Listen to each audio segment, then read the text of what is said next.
Hello students, I am Amrita Indauliya, your NEET chemistry mentor. और students, आज अपन स्टार्ट करने जा रहे हैं आपका next part from the chapter equilibrium is all about chemical equilibrium.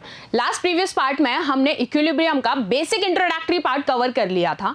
After that we next proceed to what, chemical equilibrium, यानी कि अब हमको ये इक्विलिब्रियम कहाँ अप्लाई करना है, सारे के सारे केमिकल रिएक्शंस के बेसिस पर। तो चलिए स्टार्ट करते हैं ये वाला session. Get ready with your notebook and pen and your favourite smile. आइए, सबसे पहले आपको जानना है कि what exactly the chemical reaction is, जिसमें आपको इक्विलिब्रियम चेक करना है। तो देखिए, आप कहते हैं केमिकल रिएक्शन क्या है, अ symbolic representation of any chemical change in the terms of what, reactant and products. तभी तो कहोगे केमिकल रिएक्शन का मतलब क्या है, जब रिएक्टेंट ही नहीं होगा तो प्रोडक्ट कहां से बनेगा, और जब रिएक्शन प्रोसीड ही नहीं होगी तो भी प्रोडक्ट कहां से जनरेट होगा।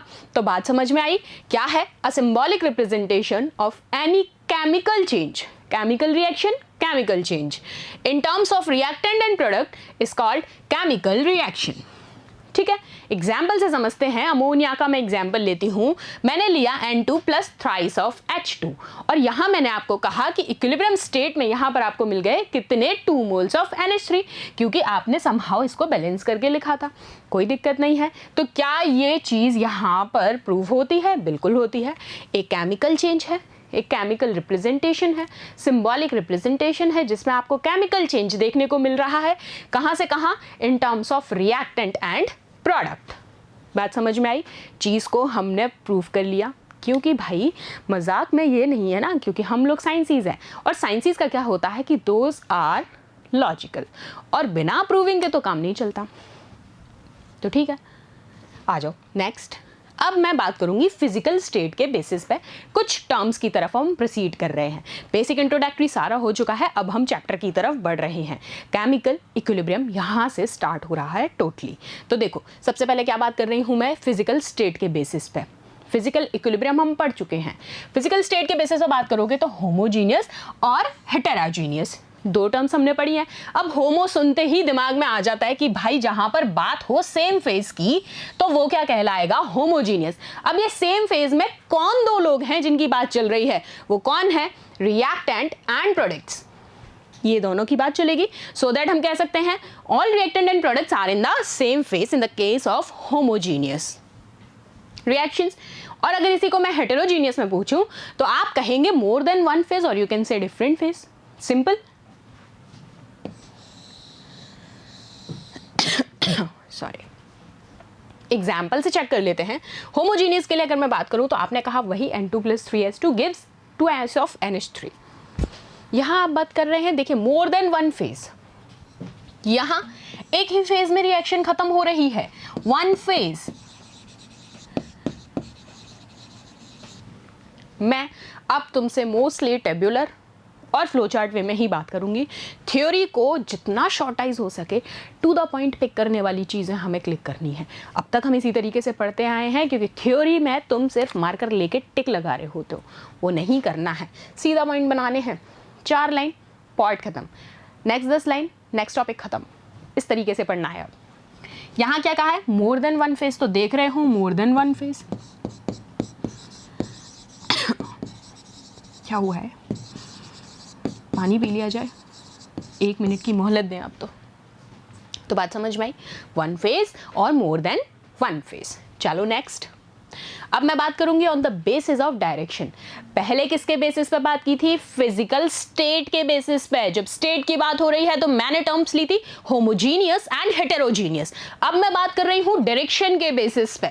चीजों को ध्यान से समझ के चलना है हमें। यहां पर व्हाट आई एम आस्किंग, मैंने कहा है भाई तुम लोगों से डायरेक्शन के लिए पूछ रही हूं, तो आप कहेंगे मैम डायरेक्शन के लिए बात होगी तो 2 केसेस होंगे, एक तो रिवर्सिबल, दूसरा इरिवर्सिबल। अब रिवर्सिबल और इरिवर्सिबल क्योंकि तुम लोगों ने पढ़ा हुआ है पहले भी, मैंने पढ़ाया हुआ है तुम्हें पहले भी, तो होपफुली आता तो होगा ही, बट नहीं आता है तो सुनिए फिर से ध्यान से। रिवर्सिबल रिएक्शंस के बेसिस पर अगर बात की जाए तो आप कहेंगे केमिकल रिएक्शंस जहां पर प्रोडक्ट्स कन्वर्ट बैक हो जाते हैं रिएक्टेंट्स में, मतलब फॉरवर्ड और बैकवर्ड दोनों ही स्टेट में रिएक्शन जहां पर पॉसिबिलिटी है प्रोसीड करने की, दैट इज रिवर्सिबल रिएक्शन।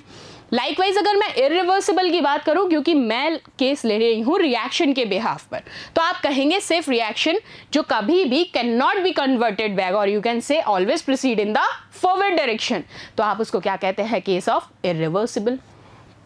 आपको मैंने बेसिक एग्जाम्पल से भी समझाया था। रिवर्सिबल का एग्जाम्पल क्या होता है कि आपने कुछ लाइक चॉकलेट खरीदी, आपकी छोटी सिस्टर है या छोटा ब्रदर है, आपने उसको चॉकलेट दी, नेक्स्ट टाइम जब उसके पास चॉकलेट आएगी तो वो भी आपको खिलाएगा क्योंकि आपने उसको खिलाई। अब इरिवर्सिबल क्या है, क्योंकि आप घर के छोटे और नॉटी बच्चे हैं, अब आपको कितनी भी चॉकलेट दे दो, आपको किसी को नहीं देनी, मेरे को खानी है, वो क्या है, इरिवर्सिबल। तो बात समझ में आई, इस तरीके से चीज़ें पिक करोगे।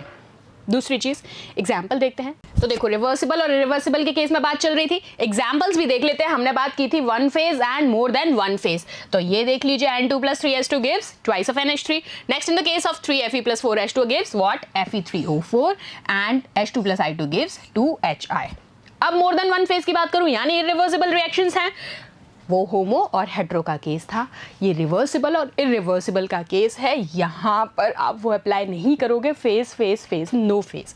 यहाँ आप बात कर रहे हैं इक्विलिब्रियम स्टेट, रिएक्शन दोनों डायरेक्शन में प्रोसीड होनी चाहिए, दैट इज मैंडेटरी, और यहाँ पर रिएक्शन सिर्फ फॉरवर्ड डायरेक्शन में प्रोसीड होगी। तो चेक कर लो इस एग्जाम्पल से, AgNO3 + NaCl gives what, AgCl and NaNO3। अब मैं बोलूँ कि यहाँ से सेम ये प्रोडक्ट बना के दिखा दो मुझे, इस प्रोडक्ट से सेम रिएक्टेंट बना के दिखा दो, नहीं बना सकते। बात समझ में आई? सो सेम ये आपके एग्जाम्पल्स हैं, देख लो, चेक कर लो, एग्जाम में पूछे जाते हैं तो रट लो। नेक्स्ट देखो, proceed in forward as well as in backward direction. So हमने अभी यही बताया आपको, जो दोनों डायरेक्शंस में प्रोसीड करती है, and proceed only in one direction, that is in the forward direction. Next, to obtain reversible reactions, if any one of the reactant or product is in gaseous state, then the reaction should be carried out in closed vessel। Important है, टिक लगा रही हूँ, लिख लेना। अगर gaseous state में बात करता है तो दिमाग में बिना सोचे टिक लगा क्या ना, क्लोज्ड वेसल में होगा। एग्जाम्पल में जब वो आपसे क्वेश्चन पूछेंगे तो वो घुमा के यही चीज़ देंगे, क्लोज्ड कंटेनर दे दिया, आपको स्टेट नहीं दिया, गैसियस स्टेट लिख दिया आपके सामने, कंटेनर की कोई कंडीशंस नहीं लिखी हैं, तो याद रखनी है ये चीज़, क्लोज्ड वेसल होगा, गैसियस स्टेट होगा, गैसियस स्टेट हो यानी कि क्लोज्ड वेसल के अंदर पूरी की पूरी रिएक्शन की बात की जाएगी। कैल्शियम कार्बोनेट की रिएक्शन देख लेते हैं, CaCO3 gives CaO + CO2, कोई दिक्कत नहीं है। और यहाँ पे ये कैसे कंटेनर्स में होती है रिवर्सिबल, क्योंकि एक डायरेक्शन में है, फॉरवर्ड ही हो रही है, तो हम कह सकते हैं it happens generally in open containers. ठीक है, आइए तो चलिए नेक्स्ट चेक करते हैं आप लोग हम। अब नेक्स्ट हमें बात करनी है किसके बेसिस पे, on the basis of direction. ठीक है, अब डायरेक्शन के बेसिस पे जब हम बात करेंगे तो दो चीजें याद आ जानी चाहिए, रिवर्सिबल और इरिवर्सिबल। अब दोनों को पढ़ तो बहुत अच्छे से चुके हो, लेकिन अब आप देखिए 1 to 1 इनके बीच में क्या तरीके से आप चेंज देखेंगे। तो अगर मैं रिवर्सिबल के केस में बात करूं तो आप कहते हैं कि इनके बीच में क्या होता है, they attain equilibrium, equilibrium exist कर लेते हैं, लेकिन इरिवर्सिबल में कभी भी इक्विलिब्रियम नहीं आ पाता है। डायरेक्शन के बिहाफ पे मैं बात कर रही हूं, क्योंकि रिवर्सिबल कैसी होती है, सिर्फ फॉरवर्ड में प्रोसीड करती है, जबकि रिवर्सिबल कैसी होती है, forward and backward both. Next क्या है, reactants are never completely converted into products. किसके केस में बात चल रही है, रिवर्सिबल के केस में, जबकि रिवर्सिबल में आप कहते हैं क्योंकि it's a one hand direction reaction, it's a forward direction reaction, so हम कह सकते हैं कि यहां रिएक्टेंट्स कंप्लीटली कन्वर्ट हो जाते हैं किसके अंदर, प्रोडक्ट्स के अंदर। ठीक है, आओ एक और चीज जो याद रखनी है कि रिवर्सिबल रिएक्शन का केस जब भी आएगा, जब भी नाम सुना जाए रिवर्सिबल रिएक्शन, तो याद रखना है वहां कैसा डिकम्पोजिशन होगा, थर्मल डिकम्पोजिशन होगा, लेकिन क्लोज्ड वेसल के अंदर। ठीक है, इस चीज पे आप बहुत बार गलती करके आते हैं, आप गैसियस पार्टिकल्स नोटिस करते हैं, आप क्लोज्ड वेसल नोटिस करते हैं, लेकिन आप कंडीशन भूल जाते हैं कि ये रिवर्सिबल में बात कर रहे हैं या इरिवर्सिबल।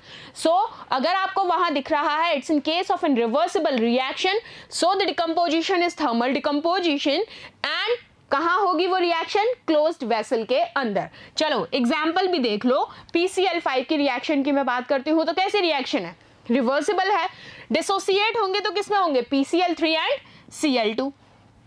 लाइकवाइज मैं अगर इरिवर्सिबल में मैं बात करूं तो आप कहेंगे मैम इरिवर्सिबल भी तो एक थर्मल डिकम्पोजिशन का ही प्रोसेस है। बिल्कुल थर्मल डिकम्पोजिशन का प्रोसेस है, आप सही हैं, लेकिन ये हमेशा ओपन कंटेनर में या फिर आप कह सकते हैं ओपन वेसल के अंदर होती हैं, जबकि रिवर्सिबल मैंने आपको बताया that occurs in closed vessels only. तो आप नहीं भूलोगे। एग्जाम्पल बता दो फटाफट से मुझे जो सिर्फ फॉरवर्ड में प्रोसीड कर रहा है, वन हैंड डायरेक्शन रिएक्शन है। तो ये लीजिए reaction, twice of KClO3 gives twice of KCl plus thrice of O2। अब मैं इस रिएक्शन को यहां से इस स्टेट में दोबारा लाना चाहूं तो पॉसिबिलिटी नहीं है, ठीक है। सो ये रिएक्शन सिर्फ किधर प्रोसीड कर रही है, one direction, that is forward. तो अब गलती नहीं होने वाली होगी, और फिर भी करते हो तो कुछ नहीं हो सकता। तो on the basis of direction में मैंने बात कर ली।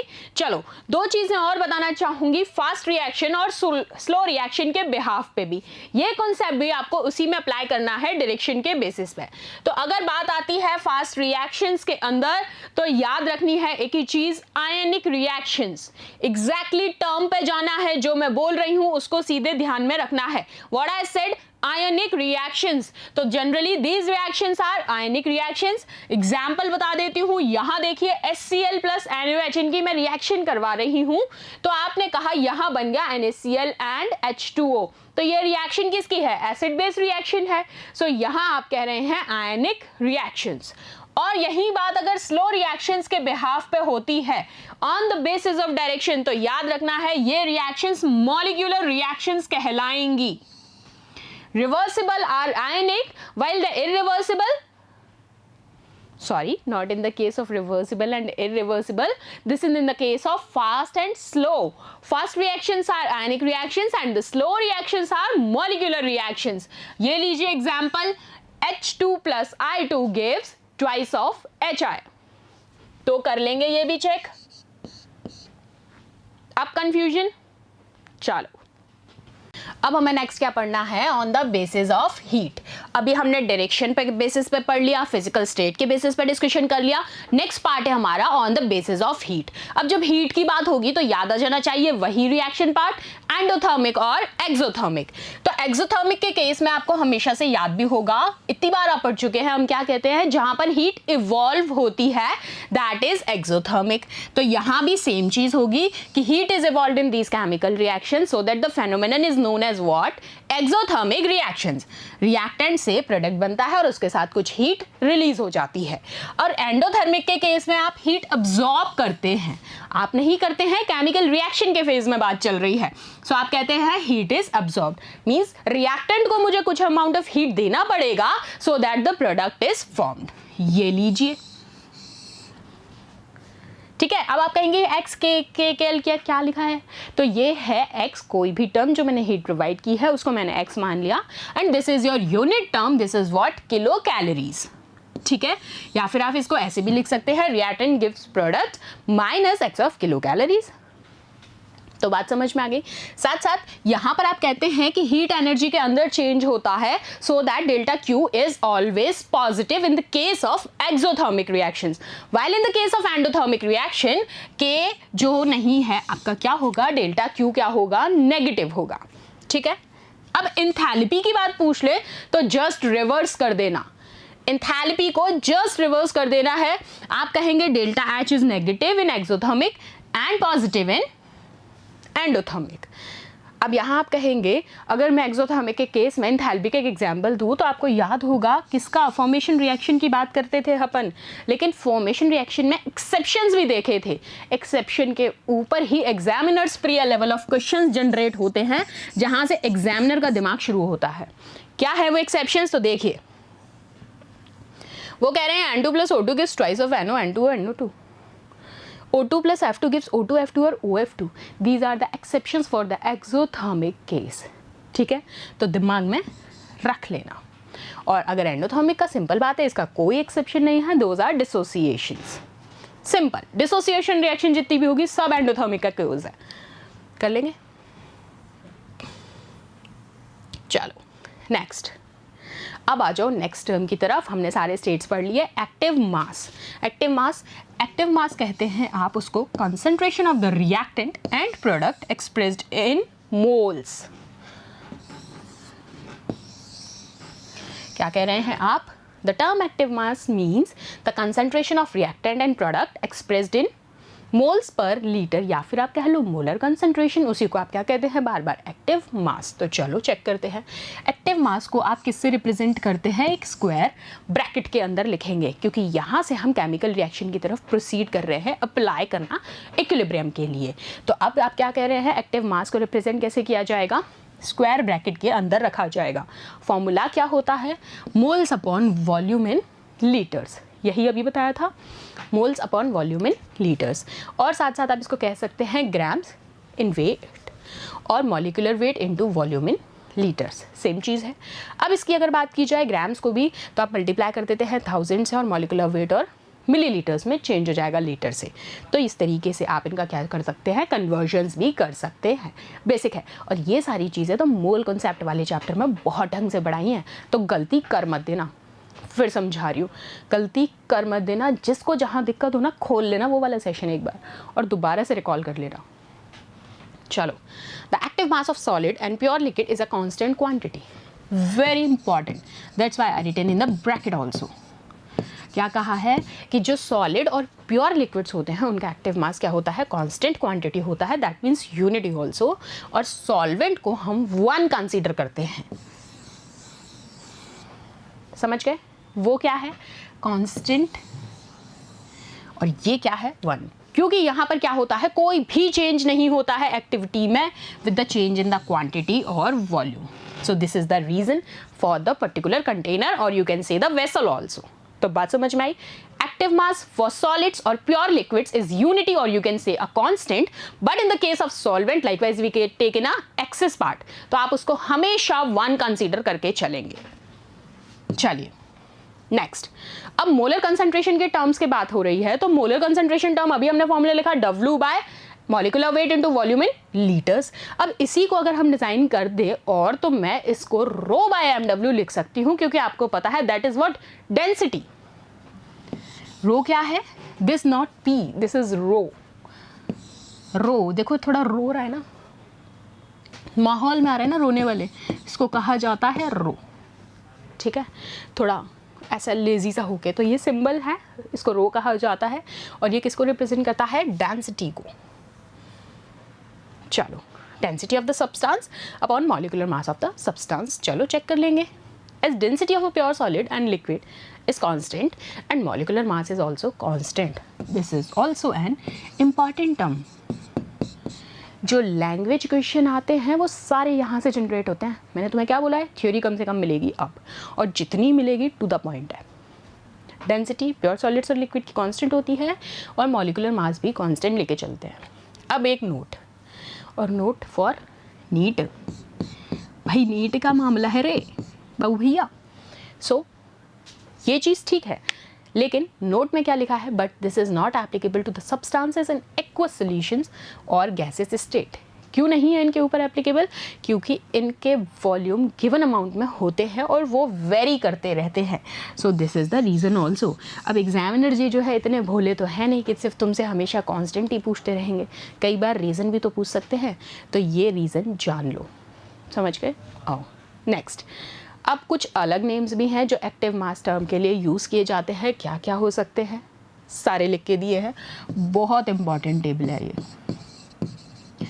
मोल्स पर लीटर बोल दे तो भी एक्टिव मास है, ग्राम मोल पर लीटर बोल दे तो भी एक्टिव मास है, ग्राम मॉलिक्यूल्स पर लीटर बोल दिया जाए तो भी एक्टिव मास है, मोलैरिटी कहा जाए तो भी एक्टिव मास ही है, कंसंट्रेशन बोल दिया जाए, इफेक्टिव कंसंट्रेशन, इफेक्टिव क्वांटिटी, और यू कैन से एक्टिव क्वांटिटी।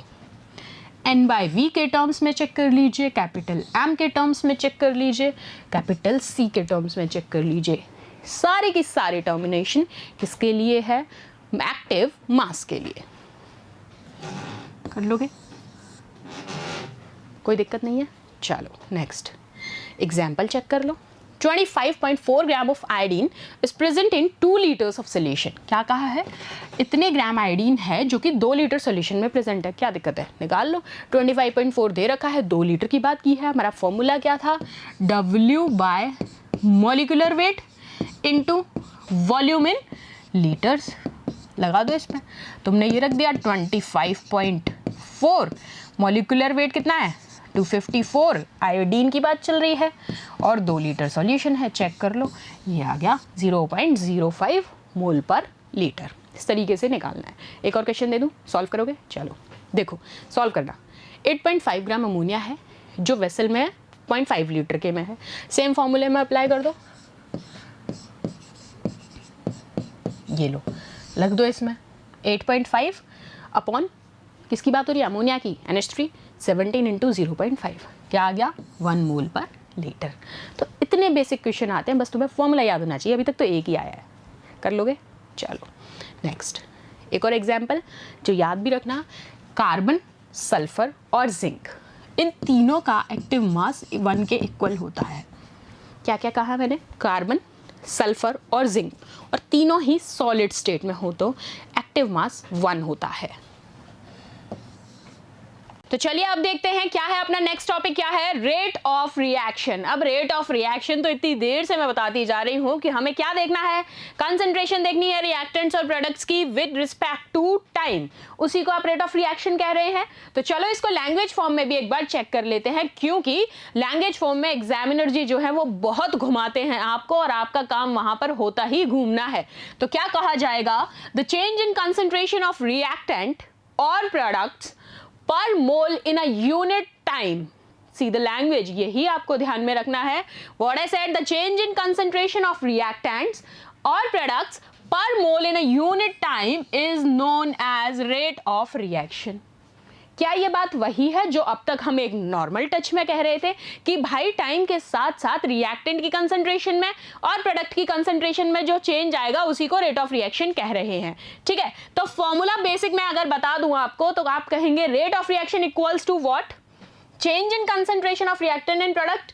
अब आप पूछिए यहां पर माइनस क्यों लगाया गया है? क्योंकि बात हो रही है चेंज की, इसलिए आपने कहा minus with respect to time. ये लीजिए, तो अगर इसको मैं फॉर्मुलेशन में लिखूं तो आप ये लिख सकते हो माइनस dc/dt फॉर रिएक्टेंट्स। कोई दिक्कत नहीं है। चलो आगे आओ। अब यहां पे नेगेटिव साइन क्या बता रहा है? Indicate concentration of reactant decreases with time. ये देखो यहां जो हमने ये नेगेटिव लगाया है, ये क्या है? ये आपका कंसंट्रेशन है रिएक्टेंट्स की जो टाइम के साथ डिक्रीज हो रही है। बस इतनी सी बात याद रखनी है। तो अब आप कह रहे हैं प्रोडक्ट के रिस्पेक्ट में लिखोगे तो क्या होगा? अरे रिएक्टेंट जब टूटेगा तभी तो प्रोडक्ट का फॉर्मेशन हो रहा है। जब रिएक्टेंट में कोई चेंज आएगा तभी प्रोडक्ट बन रहा है। दैट मींस रिएक्टेंट तो माइनस स्टेट में हो गया, अब प्रोडक्ट बन रहा है, कुछ नई स्पेशीज आ रही है तो वो प्लस होगी। तो वही चीज है। अब यहां प्रोडक्ट के केस में चेक करें तो रेट ऑफ रिएक्शन क्या हो जाएगा? Plus change in concentration of product upon time. तो अगर इसको मैं फॉर्मूला बेस लिखूं तो that is plus dc/dt for the case of product. तो यहां जैसे मैंने अभी नेगेटिव साइन का बताया था, तो तुम मुझे पॉजिटिव साइन का मतलब बता पाओगे? यहां पर यहां मैंने पॉजिटिव साइन क्यों लगाया है? इसका मतलब यहां जो कंसंट्रेशन है प्रोडक्ट्स की वो इंक्रीज हो रही है। रिएक्टेंट के केस में क्या हो रही थी? डिक्रीज हो रही थी। प्रोडक्ट के केस में क्या होगी? इंक्रीज हो जाएगी। यही आप कह रहे हैं in short rate of reaction. तो चलिए नेक्स्ट, अब एक note, the concentration may be positive और negative but the rate of reaction is always positive. रट लेना, इसीलिए ये नोट बाबा है कि रिएक्टेंट की कंसंट्रेशन कुछ भी हो, प्रोडक्ट की कंसंट्रेशन कुछ भी हो, in the end rate of reaction जो है होली आपको पॉजिटिव में ही आएगा। क्लियर है? ठीक है। यूनिट की बात कर ली जाए तो याद रखना है मोल पर लीटर पर सेकंड, क्योंकि फॉर्मूले के अकॉर्डिंग हमने चेक किया तो यूनिट हो गई मोल, लीटर इनवर्स, सेकंड इनवर्स। चलो नेक्स्ट एक और एग्जांपल, A to B। अब इसको अप्लाई कर लें। A to B की तरफ मैं प्रोसीड कर रही हूँ। अब रिएक्टेंट की बात करूंगी तो रिएक्टेंट कौन है मेरा? ये। और प्रोडक्ट कौन है? ये R, ये B। तो अब रिएक्टेंट के लिए लिख रही हूँ सबसे पहले, तो कैसे लिखूंगी, माइनस dA/dt। अब ये स्क्वायर ब्रैकेट पता है एक्टिव मास को इसके अंदर लिखा जाता है, तो ये लिख दिया। सो कंसंट्रेशन डिक्रीज हो रही है। अब प्रोडक्ट के लिए बात करूंगी तो क्या लिखा गया, प्लस dB/dt। इसका मतलब क्या है, यहाँ पर कंसंट्रेशन इंक्रीज हो रही है। ठीक है, चलो नेक्स्ट एग्जाम्पल, इसमें कैसे चेक करेंगे, आपने लिख लिया ये आपके रिएक्टेंट्स हैं, ये आपके प्रोडक्ट्स हैं। तो सबसे पहले हम क्या देखेंगे, रेट ऑफ डिसअपीयरेंस ऑफ ए, क्योंकि ए से फिर वो कन्वर्ट हो रहा है, तो क्या हो जाएगा ये माइनस dA/dt। इसको टर्म में भी लिखेंगे, 2 है तो 1/2 आ जाएगा। ऐसे ही rate of disappearance of B minus dB/dt। और ये क्या है, अपीयरेंस, ये बन रहे हैं तो ये प्लस में आएंगी। तो मैंने चारों चीज़ लिख ली, डिसअपीयरेंस के केस में दोनों माइनस में लिख लिए, अपीयरेंस के केस में दोनों प्लस में लिख लिए। देखो अब चेक करो, अब हमें क्या निकालना है, रेट ऑफ रिएक्शन। तो हमें मोल्स देखने हैं, ए के कॉन्सेप्ट में 2 थे, यहाँ 3 थे, तो -1/2 -1/3। वहाँ क्या हुआ, dC/dt, और वहाँ लास्ट में मोल्स कितने थे, 4, तो +1/4 कर लिया। होलसेल चेक कर लो, rate of reaction is always for per mole. इस तरीके से आप रिलेट करते हैं रेट ऑफ रिएक्शन के लिए। एक और एग्जांपल देख लो, AABE ये, इसको अरेंज कर लो, -1/A -1/B +1/C +1/D। अब हमें आ गया कि डिसअपीयरेंस में माइनस लगाना है और अपीयरेंस में प्लस लगाना है, बस।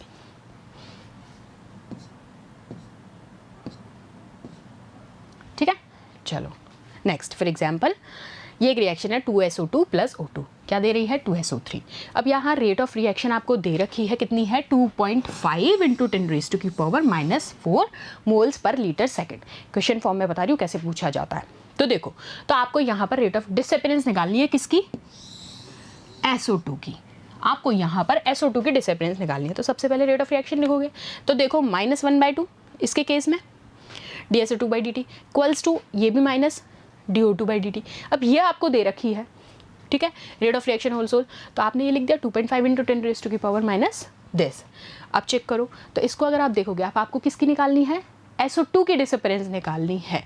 तो आप सीधा सीधा चेक कर लेंगे, SO2 के रिस्पेक्ट में -1/2 है, तो ये लो मल्टीप्लाई करा दिया, क्या आ गया, 5 × 10⁻⁻⁴ mole litre inverse second inverse. कर लोगे, इस तरीके के क्वेश्चन पूछे जाते हैं, लिखना आ गया। अब कॉपी पेन जब तक खुद नहीं चलाओगे ना, 1-2 रिएक्शंस लिख के नहीं देखोगे, सिर्फ देखने से और सुनने से समझ नहीं आती है, थोड़ा प्रैक्टिस करो। चलो नेक्स्ट देखते हैं, factors affecting rate of reaction. सबसे पहला है स्टेट ऑफ मैटर। तो ये क्या कहता है, the decreasing order of rate of reaction in gas, liquid and solid. क्या होगा, सबसे ज़्यादा gas, then liquid, then solid. बहुत बार पूछा गया है, gas, liquid and solid. Temperature के लिए तो रेट ऑफ रिएक्शन हमेशा डायरेक्टली प्रोपोर्शनल होती है टेम्परेचर के। सेम चीज़ होती है कंसंट्रेशन के टर्म में भी, कि ये डायरेक्टली प्रोपोर्शनल होती है कंसंट्रेशन के। And in the case of catalyst, positive catalyst increase करता है रेट ऑफ रिएक्शन को। कर लोगे, मुझे नहीं लगता कि कोई दिक्कत है। अब बात समझ में आई। तो यहाँ जाके आपने केमिकल इक्विलिब्रियम का अभी एक इनिशियल पार्ट पढ़ लिया। केमिकल इक्विलिब्रियम खत्म नहीं होगा, अभी बहुत सारे पार्ट्स आएंगे। ये तो अभी केमिकल इक्विलिब्रियम की स्टार्टिंग फेज चल रहा है। अभी आपने सीखा एक्टिव मास को रिप्रेजेंट करना, केमिकल रिएक्शन को कैसे लिखना है, रेट ऑफ डिसअपीयरेंस कैसे लिखनी है, अपीयरेंस कैसे लिखनी है, फिर अगर आपको फॉर्मूले बेसिस दे दी जाए तो कैसे निकालोगे। तो ये चीज़ें आपने यहाँ तक सीख ली। नेक्स्ट सेशन में मिलेंगे आगे वाले पार्ट के साथ इसी के। तब तक मैं कहूँगी एक बार इसकी छोटी सी प्रैक्टिस करके देखना, ठीक है। Thank you so much.